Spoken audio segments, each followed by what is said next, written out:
فتاوی فیض رسول کی 109 ٹاپک ہے۔ اعوذ باللہ من الشیطان الرجیم، بسم اللہ الرحمن الرحیم۔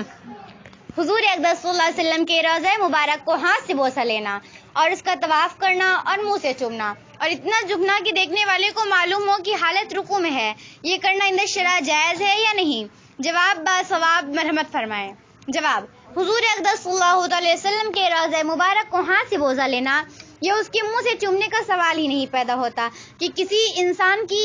حضور کی قبر مبارک تک رسائی ہی نہیں ہوتی۔ البتہ روضہ مبارک کی جالی شریف جو باہر ہے اس کا بوسہ لینا اور ہاتھ سے چھونا منع ہے، جیسا کہ پیشوائے اہل سنت اعلیٰ حضرت امام احمد رضا فاضل بریلوی علیہ رحمت رضوان تحریر فرماتے ہیں کہ خبردار، جالی شریف کو بوسہ دینے یا ہاتھ لگانے سے بچو کہ خلاف ادب ہے، بلکہ 4 ہاتھ فاصلے سے قریب نہ جاؤ۔ فتاوی رضویہ جلد 4 722 صفحے۔ اور روضہ مبارک کا طواف کرنا یا اس کے سامنے بحد رکوع جھکنا منع ہے، جیسے کہ اعلیٰ حضرت امام احمد رضا رضی اللہ تعالیٰ عنہ تحریر فرماتے ہیں: روضہ انور کا طواف نہ کرو، نہ سجدہ، نہ اتنا جھکنا کہ رکوع کے برابر ہو کہ رسول اللہ صلی اللہ علیہ وسلم کی تعظیم ان کے اطاعت میں ہے۔ فتاوی رضویہ جلد 4 724 صفحہ۔ وہو تعالی عالم۔ کیا حج کرنے سے سبھی گناہ کبیرہ و صغیرہ فرائض جن کی قضا ہے اور وہ گناہ جن کی قضا نہیں ہے سب معاف ہو جاتے ہیں، یا اس میں تخصیص ہے؟ بحوالہ کتب جواب سے ممنون فرمایا جائے۔ جواب: حج سے گناہوں کی معافی کے بارے میں اعلیٰ حضرت امام احمد رضا بریلوی علیہ رحمت الرضوان اپنے رسالہ مبارک عاجب الامداد میں تحریر فرماتے ہیں کہ جس نے پاک مال، پاک کمائی، پاک نیت سے حج کیا اور اس میں لڑائی جھگڑا نیز ہر قسم کے گناہوں اور نافرمانی سے بچا، پھر حج کے بعد فوراً مر گیا، اتنی مہلت نہ ملی کہ جو حقوق اللہ یا حقوق العباد اس کے ذمہ تھے انہیں ادا کرتا یا ادا کرنے کی فکر کرتا، تو حج قبول ہونے کی صورت میں امید قوی ہے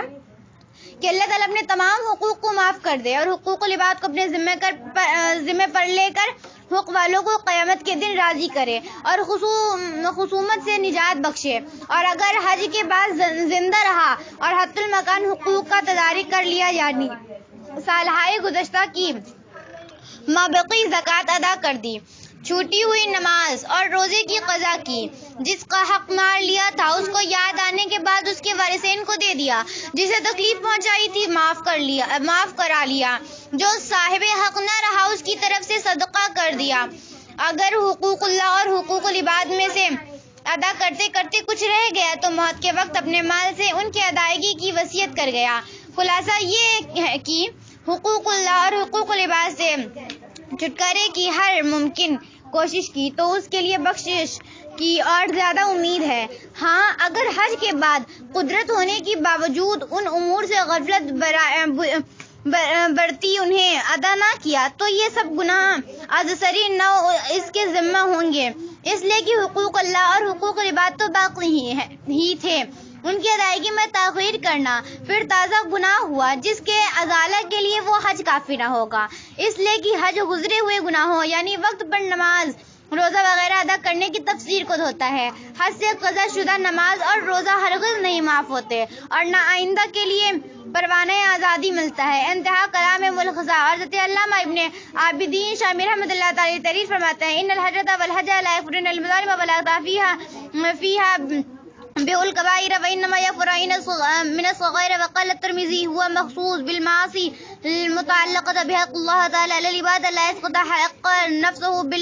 بل من عليه صلاة يسقط انه اسمى تاخيرها لا نفسها فلو اخرها بعدها تجدد اسما اخرا بنه في البار وحقق ذلك البرهان القاني في شرح القبير على وجورة التحويد بين قول صلى الله عليه وسلم خرج من ذنوبها لا يتناول حقوق الله تعالى وحقوق عباد الله انها في الذمة ليست ذنبا وانما الذنب المتلفظ الذي يسقط اسم مخالفة الله تعالى فقد والحاصل ان تاخير الدين وغير تاخيره منها الصلاة والزكاة من حقوق تعالى فيسقط اسم التاخير فقد اما مزيد دون الاصل ودون التاخير مستقبل. قال في الباري فليس معنى التكفير كما يتوهم من قصر من الناس الذين يسقط عنها وقد قضى الصلاة والصوم والزكاة أزلم يقول أحد بذلك قلت قد قيل بسقوط النفس الحق إذا مدى قبل القدرة على الضاد سواء كان حق الله تعالى أو حق عبادة وليس في تركته ما يفي به لأنه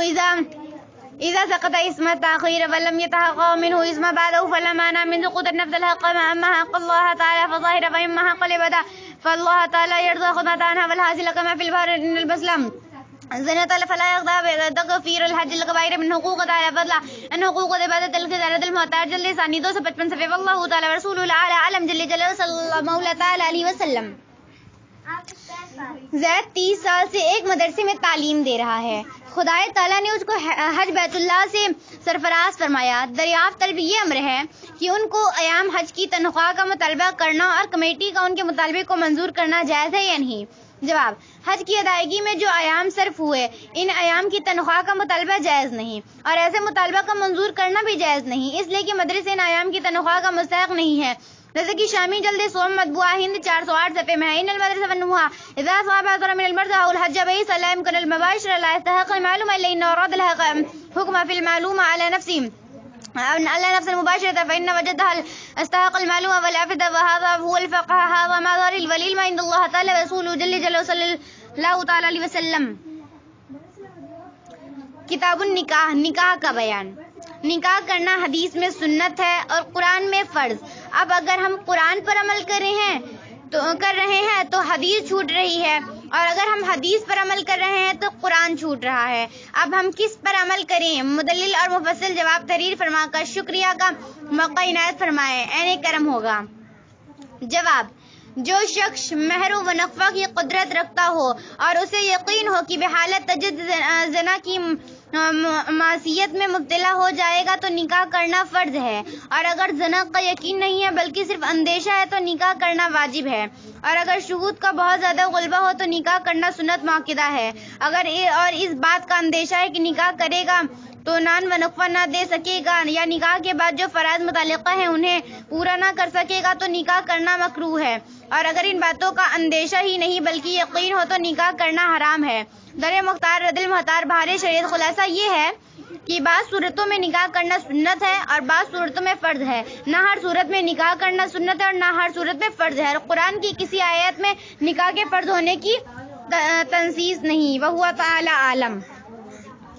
زید کے لڑکی کی شادی عمر کے لڑکے کے ساتھ کرنے کی بات چیت ہو گئی. بعد بکر جو عالم دین ہے نے عمر کو جہیز کثیر کا لالچ دلا کر اپنی لڑکی سے شادی کرنے کو طے کر لیا، تو کیا یہ عمر کا فعل عند الشرع درست ہے؟ جواب: اگر واقعی زید کی لڑکی کی شادی عمر کے لڑکے کے ساتھ طے ہو گئی تھی پھر بکر نے عمر کو لالچ دلا کر اپنی لڑکی کی شادی طے کر لی تو عمر اور بکر دونوں کا یہ فعل شرعاً مذموم، بیجا اور قابل مواخذہ ہے. قال اللہ تعالی ان العہد کان مسئولا. پارہ 19 رکوع 4. وقت صح من ان النبی صلی اللہ علیہ وسلم نہى عن الصوم علی صوم اخیہ والخطبۃ علی خطبۃ اخیہ وهو تعالی عالم. کیا نکاح سے پہلے دولہے کو کلمہ پڑھانا ضروری ہے؟ زید نے نکاح سے پہلے کلمہ پڑھنے سے انکار کر دیا اور نکاح خواہ سے کہا کہ آپ نکاح پڑھانے آئے ہیں مجھے مسلمان بنانے. کلمہ شرائط نکاح میں سے نہیں ہے، آپ نکاح پڑھائیے. ویسے مجھے کلمہ پڑھنے سے انکار نہیں ہے مگر اس طرح پڑھانا میری سمجھ میں نہیں آتا. دریافت طلب یہ امر ہے کہ اس موقع پر زید کا کلمہ پڑھنے سے انکار کرنا صحیح ہے یا غلط؟ جواب: نکاح سے پہلے دولہے کو کلمہ پڑھانا ضروری نہیں ہے مگر دولہا یا دلہن کو اس کے پڑھنے سے انکار کرنا غلط ہے کہ اس کا پڑھنا پڑھانا باعث برکت اور نزول رحمت کا سبب بھی ہے. اسی لیے حدیث شریف میں ہے لقنوا موتاکم لا الہ الا اللہ، یعنی اپنے مردوں کو لا الہ الا اللہ محمد رسول اللہ کی تلقین کرو. اور خاتم المحققین حضرت علامہ ابن عابدین شامی رحمۃ اللہ تعالی علیہ تحریر فرماتے ہیں قد روی انہا علیہ السلام انہو امرا بالثقلین بعد دفن، یعنی سرکار اقدس صلی اللہ علیہ وسلم سے حدیث شریف سے مروی ہے کہ آپ نے دفن کے بعد کلمہ طیبہ لا الہ الا اللہ محمد رسول اللہ کی تلقین کا حکم فرمایا. رد المحتار جلد اول 571 صفحہ. حالانکہ بات موت ایمان لانا بیکار ہے. معلوم ہوا کہ کلمہ کا پڑھنا پڑھانا صرف مسلمان ہی بنانے کے لیے نہیں ہے جیسے کہ زید نے سمجھا بلکہ اس کے دیگر فوائد بھی ہیں، اور بوقت نکاح بہت سے فوائد کے ساتھ کلمہ طیبہ وغیرہ پڑھانے کا ایک فائدہ یہ بھی ہے کہ مومن و کافر کا نکاح نہیں ہوتا ہے، تو اگر لا علمی میں دولہا دلہن کسی سے کفر سرزد ہوا ہوگا تو نکاح ہی نہیں ہوگا اور زندگی بھی حرام کاری ہوتی رہے گی۔ اس لیے علماء محتاطین نے دولہے دلہن کو نکاح سے پہلے کلمہ پڑھانا جاری فرمایا، جیسا کہ خاتم المحدثین حضرت شاہ عبدالعزیز صاحب محدث دہلوی رحمۃ اللہ تعالی علیہ سے نکاح سے پہلے کلمہ طیبہ وغیرہ پڑھانے کے بارے میں جواب دیتے ہوئے تحریر فرماتے ہیں کہ ازروع شریعت در بیان مومن و کافر نکاح منعقد نمی گرد و ظاہر ست کی عزیشہ در حالت لا علم یا ازروع سہو اکثر کلمہ کفر صادری گردوں کی ایشا برام متنبہ نمی شوند در صورت اکثر نکاح نہ کہیں نہ منعقد نمی گرد لہذا متاخرین علماء محتاطین احتیاطاً ثبت ایمان مجمل و مفصل را بحضور متنا کہیں می گویندومی گویانند تا انعقاد نکاح بحالت اسلام وقع شود فی الحقیقت کے علماء متاخرین احتیاط اور عقد نکاح افزودہ اند خالی از برکت اسلامی نہضت کسانی کا اسلام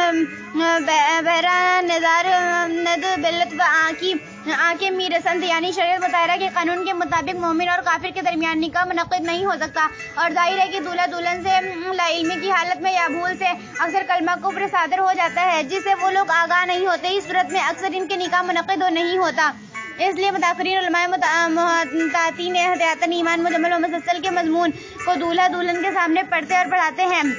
تاکہ نکاح حالت اسلام میں منعقد ہو جائے۔ حقیقت میں علماء متاخرین نے اس احتیاط کو جو عقد نکاح میں بڑھایا ہے وہ اسلام کی برکت سے خالی نہیں ہے، مگر جو لوگ کی اسلام سے خاص حصہ نہیں رکھتے وہ اس باریکی کو نہیں پہنچ سکتے۔ فتاویٰ عزیزیہ جلد اول 28 صفحہ۔ ثابت ہوا کہ اپنی ناسمجھی سے زید نے بوقت نکاح جو کلمہ پڑھنے سے انکار کیا غلط کیا، وہ ہوا تعالی عالم۔